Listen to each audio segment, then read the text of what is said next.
Welcome to ACC Nation. That's Will Ogenin. I'm Jim Quist. Thanks for letting us join you. I hope you're having a great holiday season. It's started well in November and it's going to continue all the way through January. So let's make the most of it and have a good time. There's a lot of sports on the table. Will, we've got so many things to talk about. I'm not sure we're going to be able to pack everything in, but we'll start with football. We do have a clear championship game coming up on the 4th. It's between Wake Forest and Pitt. And all of you guys are putting in your picks, your scores and everything. So, and I think Pitt has the leading edge here when it comes down to betting. The last I looked, they have a couple of points on them on the Deeks. So when I understand, the tickets are selling really well. Should be a big game. Yeah, I've seen some tweets from Wake Forest people saying they've sold out of their allotment. And this was this morning on Wednesday morning. I don't know how true that is. I didn't follow up on it or anything like that, but I think it will be well attended. I mean, obviously this game's being played in Charlotte, and Winston-Salem's not all that far away, comparatively speaking to some of the schools in the league. And Pitt, they're gonna have to, go a ways, obviously, flying from the middle of Pennsylvania to North Carolina. And hopefully they enjoy their time at the Charlotte airport sitting in the rocking chairs because those things are comfy. But you know what? I think we all know what's probably gonna come out of this game is a lot of points. Yes. I think the over-under sitting at somewhere around 72 right now. Yep. I think the number could be higher. I pretty much said once this was locked in that I'm taking the over no matter the points, whatever the over-under is, and I'm sticking to that. I think both teams are going to score.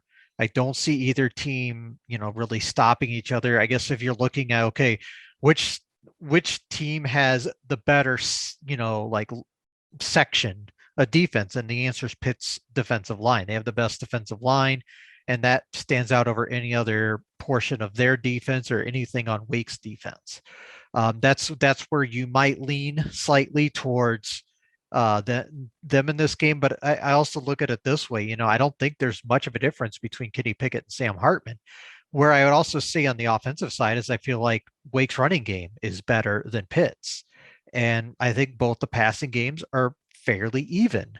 I probably give us, because I think obviously Jordan Addison's a really good wide receiver, but there's not a lot of depth behind him. I look at Wake and I see Ja'Cory Roberson, I see Taylor Moore, and I see A.T. Perry. I see a lot of guys who can go out and make plays on this Wake Forest offense, and that's where I think I would lean slightly with them on the offensive side of the ball. Now, obviously, I think the running games for both I think they're kind of even. Obviously, we've seen a lot of work out of Abanikanda from Pitt. Christian Beal-Smith for Wake. They go with a few different backs, and obviously both quarterbacks can run if they need to. So I have actually not sent in my pick, which I should do to you, and I'm not going to give it away here. You're just going to have to wait till look at it on the website, but. My lean is I would take the points in this game in a game that I think will go over the 72. I think that's a wise choice, to be quite honest with you. I have not made my pick yet either. And I think it's in part because, Will, just everything you laid out there tells me that this is going to be a real battle. And over 72 points, yeah, I can see this without any problem. I can see both of these guys, these teams raking up some big points here. I think Hartman has the ability to pick apart the secondary of Pitt if his linemen can give him time against a rather stout Pitt defensive line, which I believe will happen. So in some ways, I'm kind of leaning toward Wake Forest on this, even though the last couple of games they've played they've kind of stunk things up. They just sort of fell flat on their face. Pitt has emerged at the same time, but when this type of game you got this sort of thing on the line, man. I'm telling you, people find stuff in themselves to make this type of game work and to win. And so that's what I'm looking at here, at least now. Yeah. And one other thing, there was that point in the season where Hartman was struggling a little bit. I think that was due to the fact that he's probably playing the two best defenses on their schedule. And he's rebounded and played very well these last 2 weeks to close the season. I mean, Pickett, he's been himself. He's, there's a reason he was voted ACC Player of the Year today on Wednesday. And I mean, it was deserved. I think so. But also you could argue, you could make an argument for some other people too. But this is you look at how Pitt's played these last 2 weeks. Obviously, they had a fight with Virginia, which we expected it to be a bit of a shootout, and they handled the Syracuse team that kind of started reeling towards the end of the season. And obviously, we're seeing changes at Syracuse in terms of some of their coaches, and what will be a big year in 2022 for Dina Babers. But we can get into that later because we're talking about the championship game. But I still don't even know who I'm going to pick to win this game. It's that even to me. I believe that this is going to be a very exciting game. People are there's 14 other teams, well, actually 13 other teams that are very thankful that it's not the same one team that's in it. That helps a lot. Now, speaking of helping a lot, this word just came down this past week this week. The ACC network is finally going to be on Comcast Xfinity. Now, it won't be until the end of December, maybe early January at the very latest. So here's one thing I have to say, Will. What's that? And this is not directed at you specifically. I told you so. You've been saying for a while that you thought it might be January before I think that's what you said. It was right around January. Yep. When this was going to happen. And, you got to give you your credit.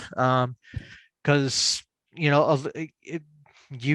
follow these trends a lot closer than I do. And usually when you say something like that, I'm going to take you for your word, but I'm glad it's finally done. I know there are a lot of Comcast subscribers who, are very excited right now, but I also think Comcast, because of this, lost a lot of subscribers because of it. And they've gone ahead and decided to cut the cord as I break out the instruments again. But good on them for finally doing it. And, it's, I think, does this mean the end of the Spurtle commercials? Well, not immediately, no. Well, yeah. Most network buys are done later. Yeah, they're done in advance, but maybe once we get into the latter part of conference play towards maybe end of baseball season, that changes. Maybe I would tend to think probably what you're going to do is see the rid of alien tape and all the other stuff is going to be gone by the kickoff of next football season. Okay. That's. I mean, and they could, and they still could exist in some form. They just won't be as frequent because if you watch some of the especially like the ESPN2, ESPNU games, they're there.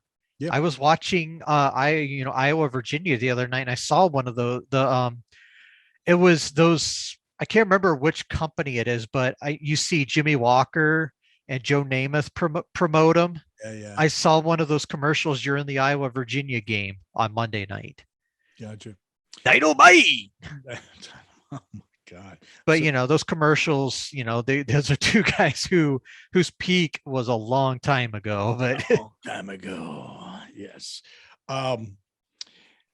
let me just put it to you this way. I have spent an enormous amount of my professional career in media, especially in the management side, um, television and other things. And I understand how these contracts work.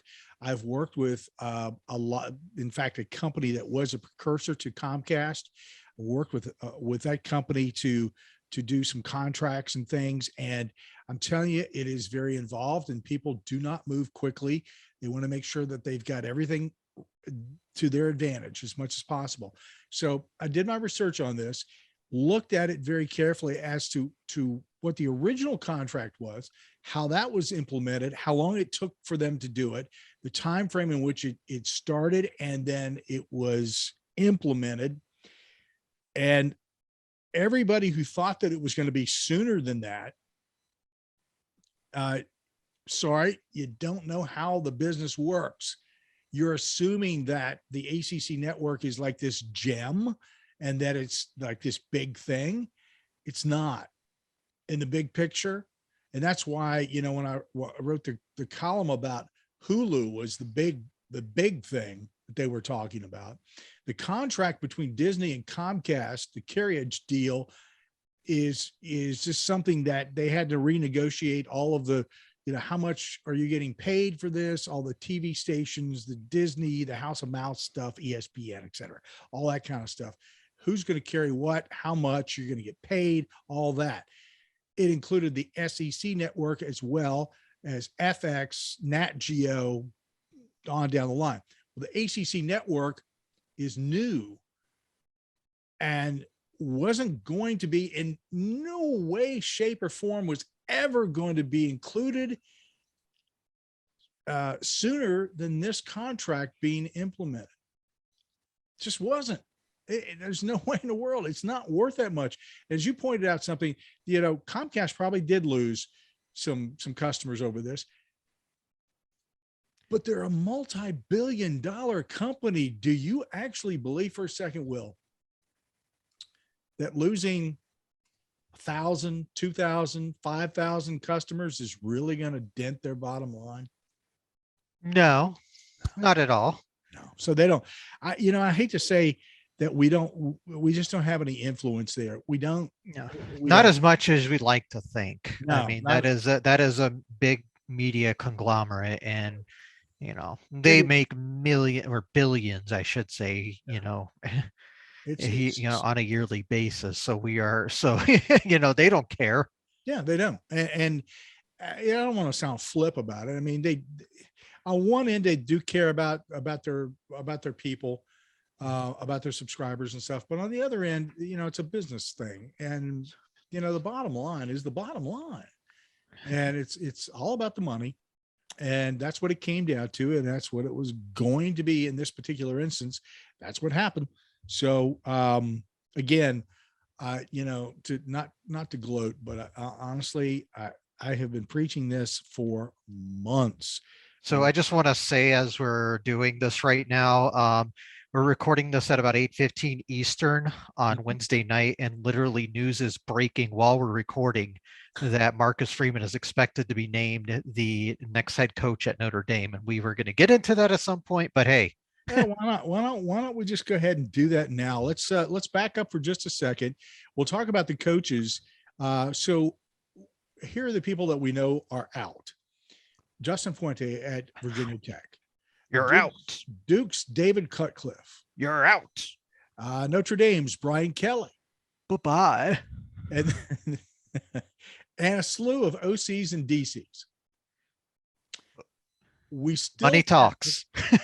That's right. We have. Oh wait, that's ACDC, not OCDC. Sorry, got it mixed up. Oh, okay. Close.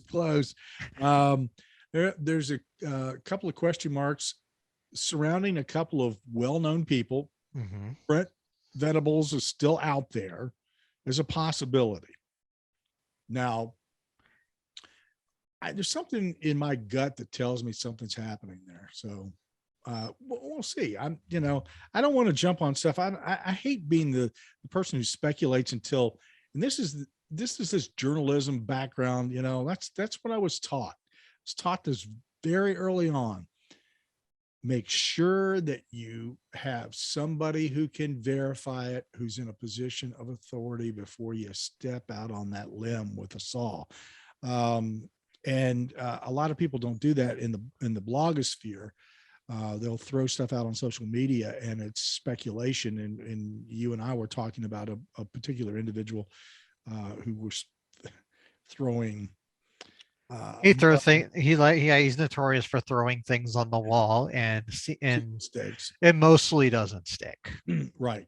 So, but every once in a while, a blind pig finds an acorn too. So, but anyway, it's just better to be a little safer than sorry. And that's why, we looked at people, I'll throw David Teal out there. Okay. David Teal is a good example. Mike Barber's another good example. These are people in my backyard who work at the Richmond Times-Dispatch.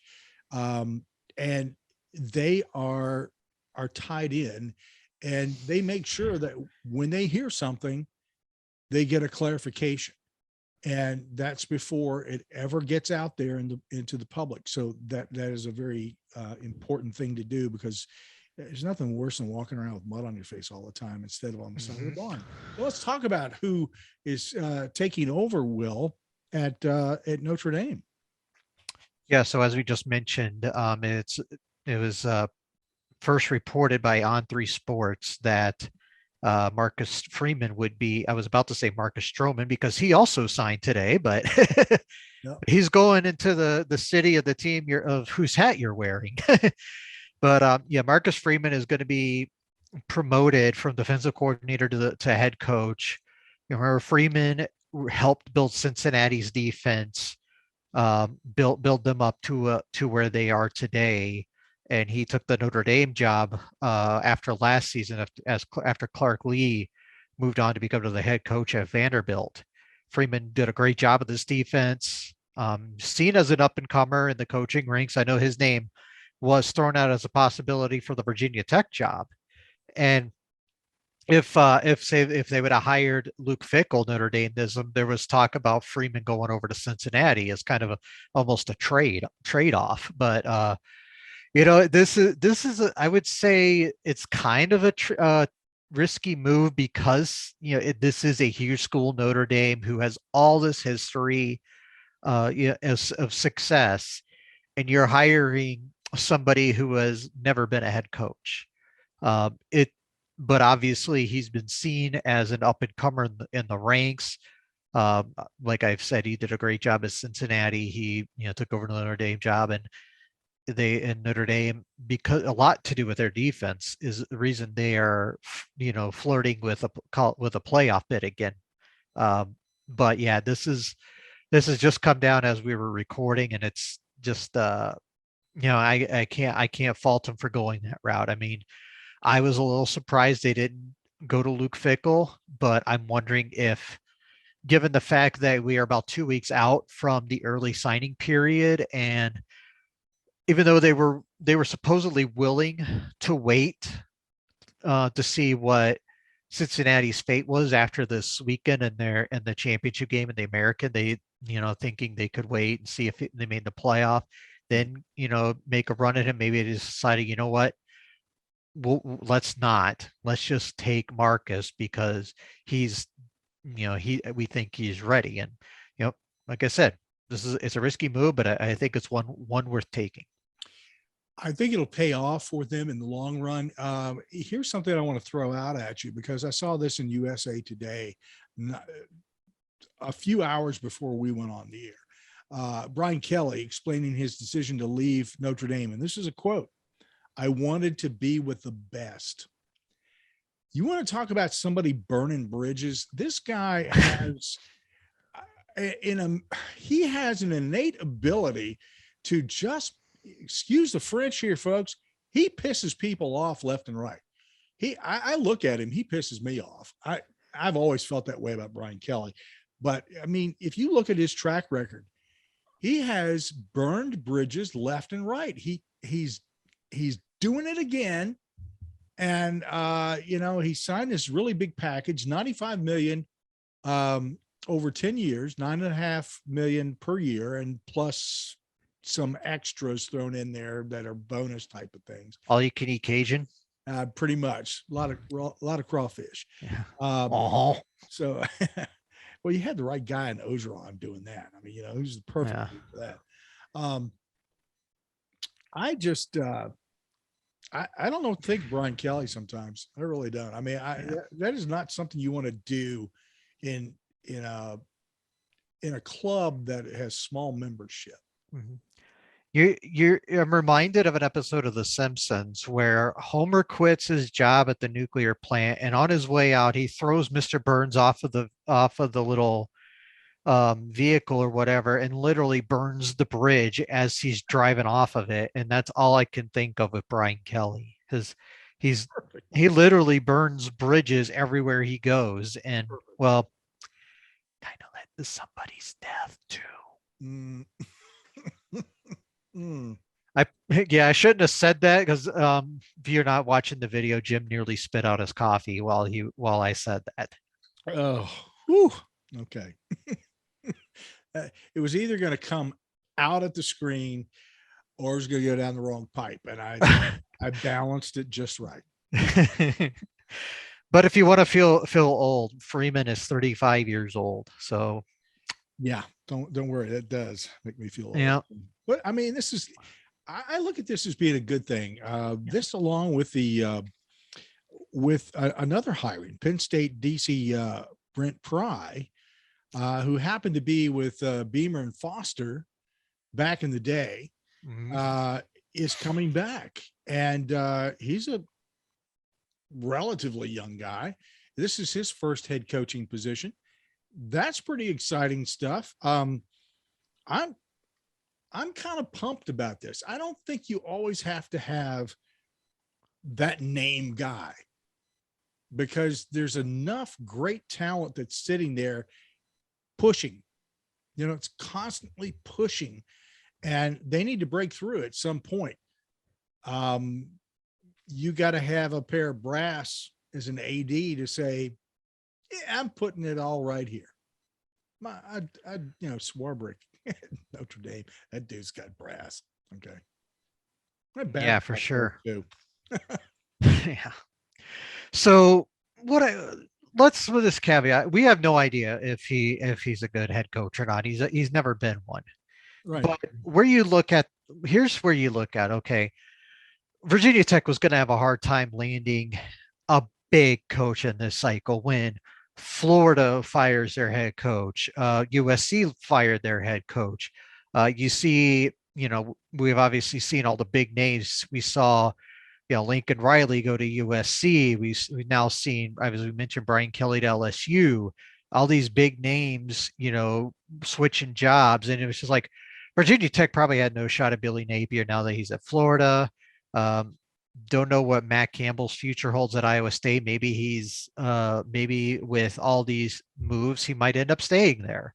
Same with Luke Fickell. They were never going to seriously look at the Virginia Tech job. And this is where Whit Babcock decided, okay, we need to take a chance on somebody who has some ties to the Commonwealth of Virginia. Mm-hmm. Pry has that, as you mentioned, Jim. Right. He was a grad assistant in the mid 90s under Beamer, in peak Beamer and Bud Foster. He was the defensive coordinator at Penn State, as you mentioned, and he's a really good recruiter. He has done a lot of recruiting in Virginia for Penn State. Obviously, can find and develop the talent. Micah Parsons, who's balling out as a rookie for the Cowboys this year, he was one of his recruits. But the thing of it is we see all this talent in Virginia, but neither Virginia school is getting them. They're going south to North Carolina. Yep. And I think both Virginia and Virginia Tech fans can agree on one thing. This should not be happening. That's right. Because, both teams are down. I could go on a complete Virginia rant, but I'm not going to do it right now because there's really not much to talk about. We're too many days removed from the game to really hash it out right now. But I think what Babcock needed is exactly what Pry is, a good, up and coming guy. I mean, I know he's 51 years old, but someone who's getting his feet wet in this thing. He's already gone, and he's kept JC Price. He's going to stay on staff. Pearson Prelo, a former Hokie who was working kind of behind the scenes a little bit, he's going to stick around. So he's keeping some of these guys who have ties to the school that are going to help out, and this is where I think separates Virginia Tech from Virginia is you need these alums who have, ties to the state, in recruiting. They have a lot more. Like Virginia right now, I think all I can think of is Marcus Hagans and Clint Centum. Everyone else is from out west, and yeah, I'm not. And then this is here I go talking about Virginia again. But you know, I think this is a good hire for what it's worth for Virginia Tech. I mean, we'll be interesting to see who he hires as his coordinators. That's obviously going to be a big influence, and there are plenty of names out there that can help him out. I think he needs to hire someone with head coach experience to kind of help him, get through it, at least early on. I think that would be smart for him. But yeah, there's looks like this roster is going to be a little bit of a turnover going into 2022. Some of its best players are gone. I don't think the starting quarterback for next season is currently on the roster. Obviously, I think Burmeister has used up his eligibility. Knox Kadam's just entered the transfer portal.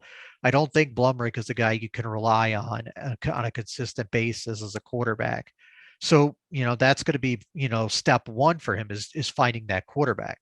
And really fixing that offense, because it has not been good in a few years. Defensively, they haven't been. I mean, they're down from where they were under Bud Foster, but they're not that down. They're still a solid defense. We see some of these guys are probably going to get drafted at some point here in the next couple of years. I think that's probable, but they're not getting the some of the talent that we saw play in the NFL for a number of years. But this is the kind of hire that if it works out, could bring Virginia Tech back to somewhat relevance like they were 15, 20 years ago. I go back to what I've always said about Fuente was that I think he's a good coach. He was not a great coach. And a great coach is somebody who has his finger on everything that's going on and knows how to manipulate things to move in certain directions. I think having a green defensive coordinator for the Hokies has hurt them. I don't know how, I mean, if you give somebody like that an opportunity to grow, maybe you can build something there, but that's not what they're looking for. Now, here's a reality check, and I don't mean to offend anybody in the ACC, certainly, and certainly not at Virginia Tech. And this goes for all the schools, to be quite frank about it, maybe one or two exceptions. The ACC does not have a good reputation football-wise, okay? It's building. It's coming. And this past year, the level of talent has gone up immensely. But at the same time, the reputation is a lagging factor. It always is going to be a lagging factor. If you don't have consistency in your performance, and if one team is always dominating your conference, then you become, everybody talks about how big and bad the SEC is. After Alabama, who was there? Well, every once in a while you get Georgia would pop up, like this year. LSU would pop up, but after that, I mean, what are we talking about here? ACC cannot continue to go along being a one-team conference. This was the first year that I've seen some parity of a degree Some of it has been Clemson dropping off. Some of it has been teams picking up the ball and being better, and being more competitive. We'll see how they do in bowls. That's going to be the clincher for me.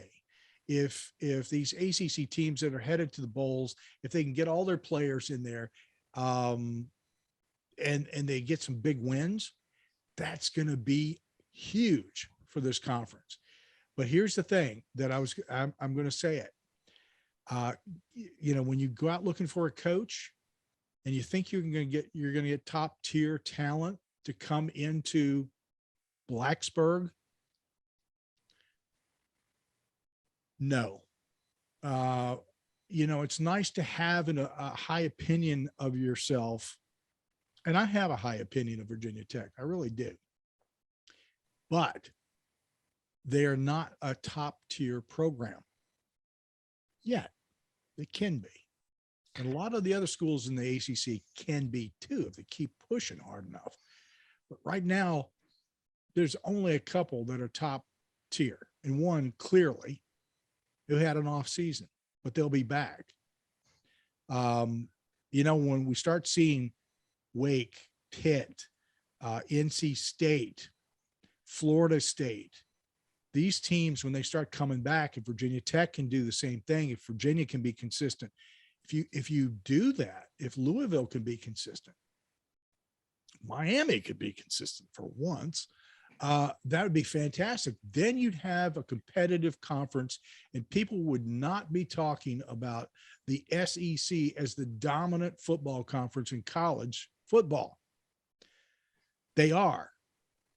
And they're going to be for a while, and it's going to take a while for these reputations to be cleaned up and the ACC to be looked at as a conference that has a solid reputation. And then it can start pulling in better players, more money. And then you can start talking about, if you lose your coach, then you can start saying, hey, man, yeah, we're in the running for these top tier coaches.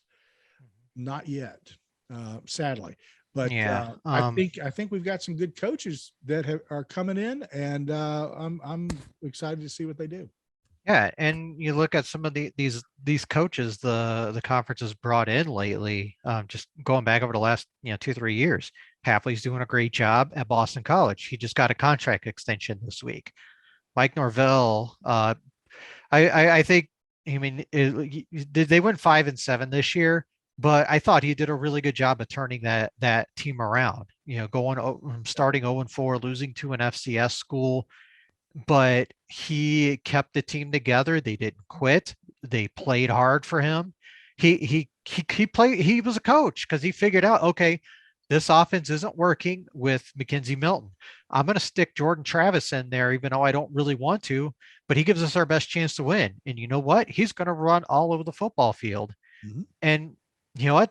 They almost pulled it off against Florida and, would be going to a bowl. But you know what? They have an awesome recruiting class coming in for 22. Yep. They're going to be if they can figure out the quarterback situation next year, they could be a dark horse in the ACC Atlantic next year. Yeah, I would go one step further there, Will, and I won't call them a dark horse. I'd say FSU is going to be a contender. I believe that next year, just based upon everything I've seen. And that is, that's what I call a great coach, because he got a hold of things. He saw what was wrong. He started making adjustments, and those players bought in. And that was exciting to see them do that. You could tell, you could feel it. Fans could see it. They knew something was happening there, and they have more faith in Florida State now. It's going to be fun to see them next year and see what they do. I predict some really good things for them. Let's look around here at a couple other places, just bouncing around here. You talked about Boston College, but Hafley's extension, Syracuse, some changes there with coordinators. Still faith in Dino. Yeah, I wonder if this is a matter of we can't afford to buy him out right now, but we'll let him make some changes. But if it doesn't work, you're out in 2022. Yeah. I thought they were better this year. I wasn't as high as on them as most, but I thought when they switched to more of a running style that worked. But did you see Sean Tucker's tweet the other day? Um, I don't know if you saw it or not, but he basically called out the play calling from the game on Saturday. I mean, this guy, I mean, he's a sophomore, but he's probably only going to play college for one more year. And at least if I was him, I'd play one more year in college and have the rows, because we know the shelf lives of running backs is not that long. But Exactly. I would not be surprised if he's gone with the words he said. I don't have him in front of me right now, but this was arguably the best running back in the ACC, and he was not happy with the way that game played out against Pitt on Saturday. And yeah, this could be a messy one for Babers. That's a transfer portal candidate, and I'm just waiting for that to happen. And whether he goes to another ACC school or he ends up going to another conference, we'll see. Awesome player. It's fun to watch, man. So Notre Dame, we know what's going on there. Louisville, not much changing. So Virginia Tech, we know some changes are occurring there. Virginia, haven't heard or seen anything. Yeah, and you and I have had this talk offline with Chris about just the tight-knit community that is the Latter-day Saints religion, and how it's just really hard to get rid of one of your family. Right. I just wonder if that's the case here. And if Carla Williams goes in there, it's like, hey, this defense has been asked the last 2 years, and you need to make a change. And I know a lot of people would like to see the other defensive coordinator at Penn State come home, Anthony Poindexter. I don't know if that's possible. I don't know what is going on there. I have not heard a peep. I don't know if any changes are going to be made, and I don't want to advocate for somebody losing their job, but something has to change, because, and I even said this after the Pitt game to somebody who I was talking to on Twitter, a mediocre defense, and Virginia's playing Wake Forest in the ACC championship game. I don't think there's any doubt about that. I don't think there's no doubt about that. Will, none at all, because if you had a decent defense paired up with that offense, that is a winning program. And I would go as far as to say even a mediocre defense, probably in today's ACC, that is an ACC championship team. And look at all the up and coming quarterbacks this league has. And we're not going to talk, Sam Howell's going pro, so we're not talking about him necessarily, but look at Tyler Van Dyke. I mean, he's going to be around for a couple of years. Right. He looks like he's going to be special. Maybe DJ Uyunglele figures it out next year, and he becomes what people thought he would be. I'm just trying to run you. Jeff Sims, if he can cut down in turnovers, he can be a really good quarterback otherwise. Right. So this league is still loaded with quarterbacks. A lot of talent. Mm-hmm. A whole lot of talent in the ACC. By the way, Tyler Van Dyke, the rookie of the year for the ACC, and the player of the year is Kenny Pickett, and Jermaine Johnson, the third of Florida State, is the defensive player of the year for that. Yeah, it really says something about how stout Georgia's defense was, or how deep that D line was when he couldn't even get any playing time there, transfers to Florida State and is defensive player of the year. I mean, I don't think there was any other option for that, because he was just that good for the Florida State. But geez, this really tells you just how deep that D line room is at Georgia. Yeah, that's a national championship team there, and I'm glad to see that. To be honest with you, it's nice to break out of the mold of the old. Mm-hmm. So, and to be honest with you, I really hope that Georgia just lays a whoop ass all over Alabama. Me too. No love lost between any of us and that particular team. And it's so funny because you go through the SEC and pretty much ask anybody what team they hate right up front. Alabama. And my cousin is I have a cousin who's from Georgia and roots for the Bulldogs. So I'll root for them in unison with them. There you go. A couple of ADs moving on. Miami's Blake James was fired, and FSU's AD David Coburn is saying that he's going to be retiring. So there's some changes going on there. I just, it's that time, and sometimes change comes all at once, and we're seeing a lot of it across college football. And I think it's going to change the face of sports in general. Because it's just that time. Yeah, and I think the situation, and I'm just going to talk about the Miami AD situation for a second. And I've already seen a couple of names who were potential replacements for Blake James at Miami have already withdrew consideration. I mean, it just literally, as we're talking, New Mexico's AD Eddie Nunez was thought to be a leader. He pulled himself out of it. There was somebody else's name, I can't remember who people thought would be considered, and they're not interested either. So it's getting interesting now, because who knows how long this AD search is going to last. You also have, like I mentioned earlier, early signing periods in 2 weeks. Whoever this AD is has to make a decision on Manny Diaz pretty quickly. Obviously, everyone's desired replacement is playing this weekend in the Pac-12 championship game, but we've laid out on this podcast before why he might and might not take it, and maybe why Manny Diaz could end up staying, and what he has in store for him next year. Miami's obviously, we're seeing with now 2 people pulling out that people don't necessarily think of Miami the same way that many want to think of it. Specifically the people at Miami. So they're like way up here when really they're like more like right in here. Go down a little further than that. Yeah, probably right out here somewhere. Yeah. Okay, right about there. Yep. Okay, that'll do it. Hey, stuff is, one of the reasons people are pulling out of there. That situation down there is, and I'm going to spell this because if I say it, it's going to sound wrong.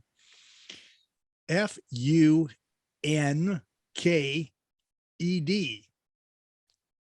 That's what it is. Oh, if I'd have known you were going to bust out that, I have a hockey puck right here. You could have just said that. I could have brought out the visual. Yeah. Or I could bust out this puck too. This is a shout out to our friend Matthew actually got me this one. That's a Frozen 4 puck from 2018 when the Frozen 4 was in St. Paul. And knowing Matthew, he caught that with his teeth. While slamming a Diet Mountain Dew. That's right. Multi-talented man. Yes. And we didn't talk about all the changes at Georgia Tech either. Nope. Go ahead. Well, do you have them in front of you? Because I don't. Do not actually. I don't have all the stuff that transpired there. I know that there were some shifting of several people there. So here I can actually pull it up while we're talking. I know a lot of several members of the defensive staff were let go after the season. I will pull it up right now. All I can tell you is that basically that Jeff Collins is feeling some heat. Yep. Yeah. And rightfully so. I think that one of the things that was a tell. Anytime you have any individual lashing out at the media as the problem, then they're trying to gaslight you. Okay. Whether that's politics, sports, or anything else. If anybody ever comes out and points a finger at the media as the problem, you know who the problem is. They should have a mirror in front of them because it is them. All right. All right, I've Yeah. got it in front of me here now. Okay. Tell us about it. Offensive coordinator Dave Patnod, which kind of I don't know if that one makes sense to me because the offense wasn't the problem. I mean, they, I mean, yeah, it's not. I don't know if it's necessarily his fault that the offense was so weird, but co-defensive coordinator and safety coach Nathan Burton and cornerback coach Jeff Popovich were all let go. And we also should have mentioned that Jameer Gibbs entered the transfer portal too. Mhm. So this is a big um, season for Jeff Collins at 22 because we talked about the possibility of Babers being on the hot seat. I mean, Collins' seat is much hotter. With all these changes, and now he's got probably his best offensive weapon in the transfer portal now, plus the backup quarterback is now in the transfer portal too. Sims's backup. His name escapes me at the moment. I can't even think of it. So this is not looking pretty for Collins next year. When people start making these types of moves, it's very unsettling, and so there definitely needs to be some things that are addressed there, and I guess that's what they're doing with the change of OCs and DCs there, and some of the players not feeling comfortable with the way things are there in the wonderful world of hot seat Georgia. This is a visual part, people. This is why you should be following us on YouTube. It's the beginning of that dumpster fire. Yeah. And we also we mentioned it, David Cutcliffe out at Duke. Yep. We do not know who the head coach will be, and I thought it was fair to give him the season and let him coach the seniors Sure. Afterwards. And this is, they say, when you look at the best coaches in the history of that program, you look at Cutcliffe, you look at Spurrier, and you look at the person the stadium's named after, Wallace Wade. Mm-hmm. They're obviously the three most successful coaches in the history of that program, and he deserved to let this play out. And I don't. We obviously have no idea who's going to be the head coach, but looking at some of the candidates, we're looking at what's his name from Army, Monken. The guy, they obviously run the triple option there. This is, who wants the triple option back? Jeff Monken at Adam, but who wants to see the triple option again, everybody? But please no. Yeah, I'm not having it, but but I think Duke is one of those programs that it might work for. I mean, when you look at there's a level of success that you get from it. You can't, and Duke is not going to recruit for 4-star and 5-star talent very much. So you just basically zig when everyone else zags, and this is a situation where it might work. Or they can another name that's been brought up is Mike Houston at East Carolina, somebody who I think would do a good job there. I mean, he took over ECU and it was a pretty rough situation. He's getting them to a bowl this year. I think his price would have gone up had he beaten Cincinnati in their last game, but he'd be someone that I think is right there in the state, and I think he could have some success there. Yeah, I would go for Houston in that role. I think that's a good pick. We'll see whether or not there's I think that the big thing here is will the boosters and the athletic department support growing football at Duke? Honestly, as much as they don't want to get rid of Cameron, blah blah blah blah blah blah, they need new facilities across the board at that school. And oh boy, you just said something money. Blasphemous. I know, but but your point, at least with the basketball court, I think your point is valid. Oh yeah, I mean hey, you got the advantage of that atmosphere and the whole 9 yards. Yeah. It's kind of unique, but you know what? So was 1950. 1950 was an interesting year too. Okay, but it's What can you tell us about 1950? I'm just kidding. I wasn't around then, but yeah, I mean, Whatever. Liar. I'm just kidding. I was around before. I was with the dinosaurs. So anyway, speaking of Duke, let's we've got about 10 minutes. We can slide in some basketball here.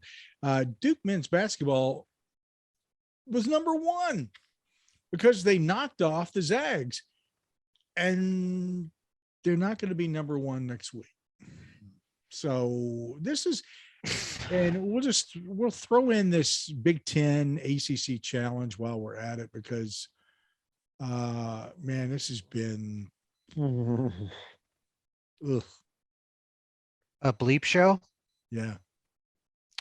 All right, so let's talk about Duke. Obviously, they had a huge win over Gonzaga on Friday night. A lot of that, I think, had to do with it was all a front court thing. I mean, Gonzaga's guards are really good, but they didn't have a match for Paolo Banchero and Mark Williams, and Williams just an absolute beast in that game. And I was in his corner, at the beginning of the season. Everyone put Banchero on the on high up on a pedestal, but I was like, Mark Williams played like the best player in the ACC at the end of last season, and he really showed out in that Gonzaga game.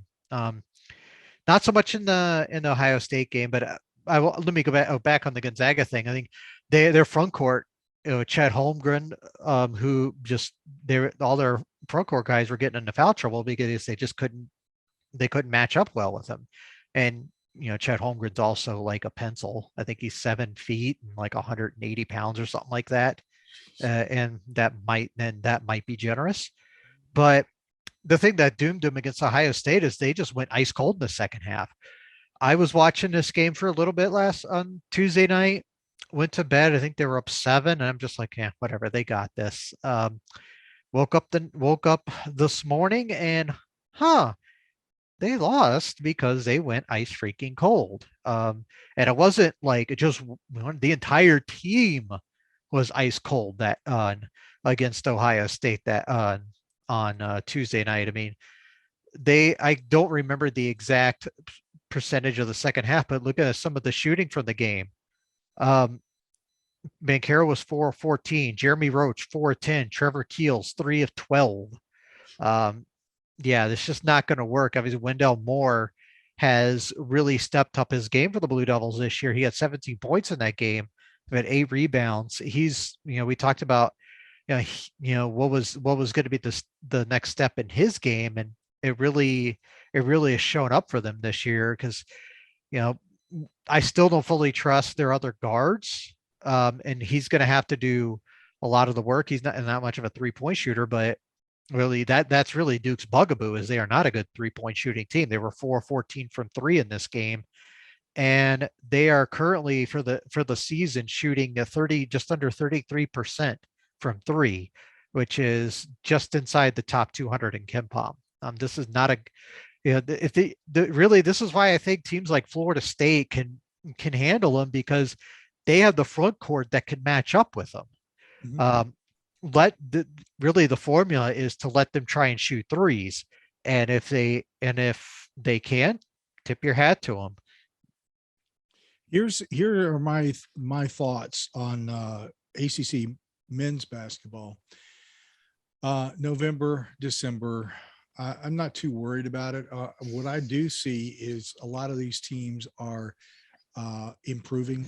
I think they're getting a heck of a lot better. They're finding the rhythm, the great matchups, the great combinations, the pairings, all the stuff that coaches do. They tinker with all of that in the first couple of months. That's what's happening that I see.